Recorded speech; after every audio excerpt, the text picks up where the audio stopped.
Good morning, everyone,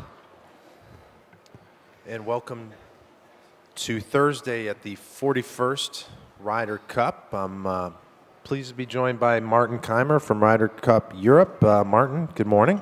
Morning. Let's start out with some talk about your solid play. I think I counted 6 top tens in the last 3 or 4 months. Does that give you any peace of mind coming into a week like this? Yeah, I mean, obviously, a week like this is very vital that you come in decent form.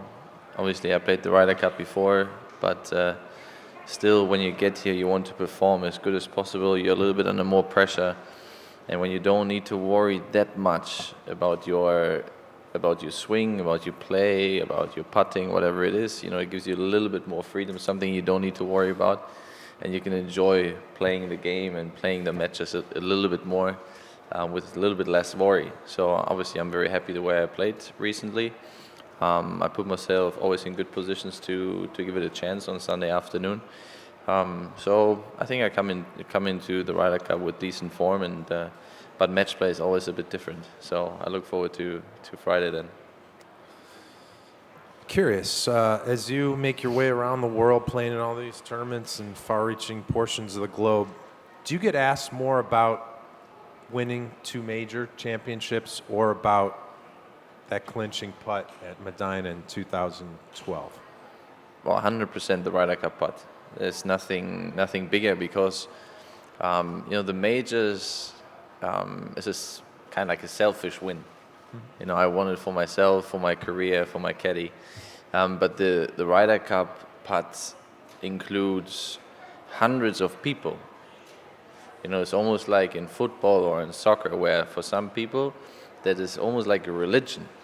And I was very glad that I got that gift in 2012 to have the opportunity to make something amazing happen in my career that will never gonna happen again.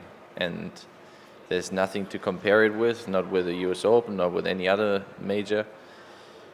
So people definitely recognize my career more because of the Ryder Cup putt than any other tournament I ever won in my career. Okay. Let's hit the floor here for some questions, please. Doug, microphone 3, please. Martin, what recollections do you have of your first Ryder Cup in 10, and what messages can you impart on the 6 newcomers? Well, the 2010 for me was a bit overwhelming. I was in Valhalla in 2008 because Nick Faldo invited me as a special guest, which is, by the way, the best job you can have because there's no responsibility. You can just watch and talk to everyone. In 2010, I was very glad that I played with a very experienced player. Westwood, he helped me a lot, especially on that Friday morning when we played. I actually think we were in the first match as well. So he hit the first tee shot, and I thought the entire week I need to make something special happen. I need to hit special or amazing golf shots, and because the only thing you see when you watch the Ryder Cup, most of the time you see the highlights and you only see great shots, bunker shots, hold from the fairway, people hold out and things like this. So you think you need to do that too. So I was not free enough to really play, and then obviously that changed when you play more Ryder Cup matches. And I hope that the rookies that they somehow, I know it's very difficult. And even for us, who have played the Ryder Cup before, but somehow that you try to find a way to calm yourself down and enjoy what you do. So that's why, for me it was very important yesterday when I did a little putting competition with a junior Ryder Cup team. Some of them we did a little competition on the putting green because it's way too serious sometimes. And playing with the juniors, brings a little bit more fun into it. It's free and it eases you up a little bit. It's a lot more chilled, and I really hope that the rookies can enjoy that amazing live experience that they're gonna have on Friday, Saturday, and Sunday. So don't try anything special. Just play and enjoy what you love. Martin, over here, number 2 on the left. Martin, this course presents a difficult challenge with its length. After playing the practice rounds, how comfortable do you feel out here? Well, the good thing is if it's a difficult or easy golf course in match play, it doesn't really matter. There's no pressure of good scores. You just need to be one shot better than your opponent, and that's it.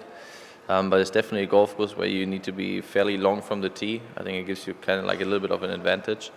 But we've played here before, or I've played here before in 2009 when Wai Yang won. So I could remember a few holes.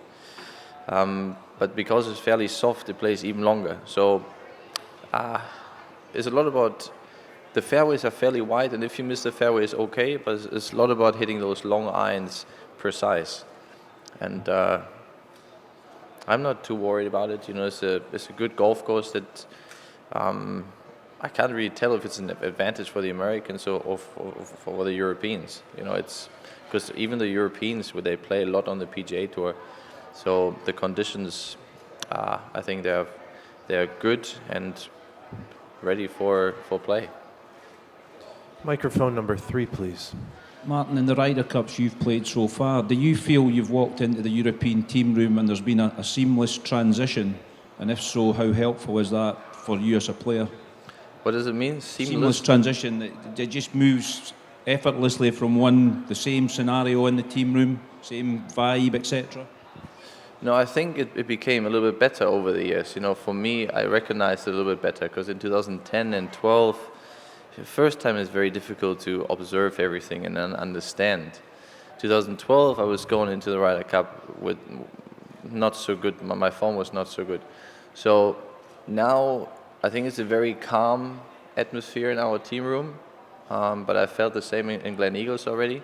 We just get along very well and we care. You know, if you care for each other and take your ego out and just play for the other 11 men, you know, it makes you very proud. And therefore, there's such a good energy and a lot of strength in that team room. Here at the golf course or in the hotel, you know, we have very good chats, very open and honest. So the team spirit is very, very strong. Let's go right here in the front, number 1, please. Martin, I'd like to ask you about Lee Westwood now. He's the sort of grand old man of the European team. About maybe his influence behind the scenes and his experience. Talk a little bit about Lee. Yeah, Lee is it his 9th Ryder Cup? 10? 10, I believe. 10?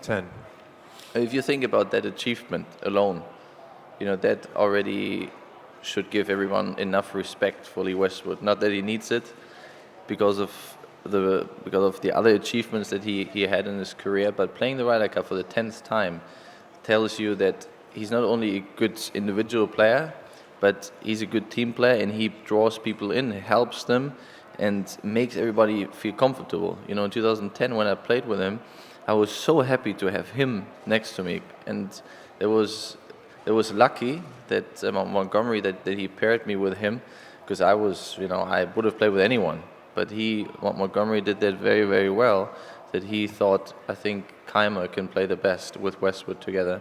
So he brings a lot of calmness and peace into the team room, but also a lot of strength, because if you see him as a person, you know, he's a very strong character, a very strong player, and I think that mix is very rare.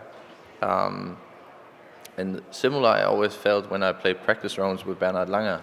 He's a very strong character, but there's some calmness around him. And I think for golf, it's a very nice combination, especially under stress situations and a lot of pressure situations like the Ryder Cup is all about. It's great if you have someone like him on the team, and even better if you can tee it up with him on Friday and Saturday. Number 4, please. Martin, you're definitely one of the senior members of the team now. Has Darren given you a very specific role? Do you know who you're playing with? Do you know how many times you're going to play? Have you had those kind of in-depth conversations about your role this year? I don't think Darren talks more or less to me than to any other player. You know, for me, to be honest with you, it's nice. It's nice being part of the Ryder Cup team again. So, you know, I don't need anything else. I'm happy to be here. It's because once you play the Ryder Cup and made the experience that I made, especially then 2012, you just really don't want to miss out. We talk about pairings, and I think Darren said it himself that he's almost 100% sure already who's going to play with who. So we all know kind of what's going to happen, especially for Friday. So the communication has been great. It's all fine. It's very clear, very honest about things. But I don't see myself as somebody who has to be a leader of a team or so, just because it's my fourth time. You know, every player has their roles in the team, and I think you always have to respect where everybody is and let them do what they do best. And that's why the team is so strong, because everybody knows what they have to do. And that's why I think Darren, the picks that he uses, I think they had a lot of thoughts behind it. So I think we should be fine for the week. Doug, number 3, please. Martin, I wouldn't want you to reveal any team secrets or anything, but why weren't any of the European players wearing hats? Why we don't wear hats? We haven't seen a hat all week. I know. We want to show our pretty hair. I know. But why we don't wear our hats? Maybe we bring out some tomorrow. I don't know. I have a small head. The hats were in the locker room. It didn't fit my head well. So. Okay. Martin Kaymer, thank you for your time, and please enjoy your week at Hazeltine, sir. Thank you.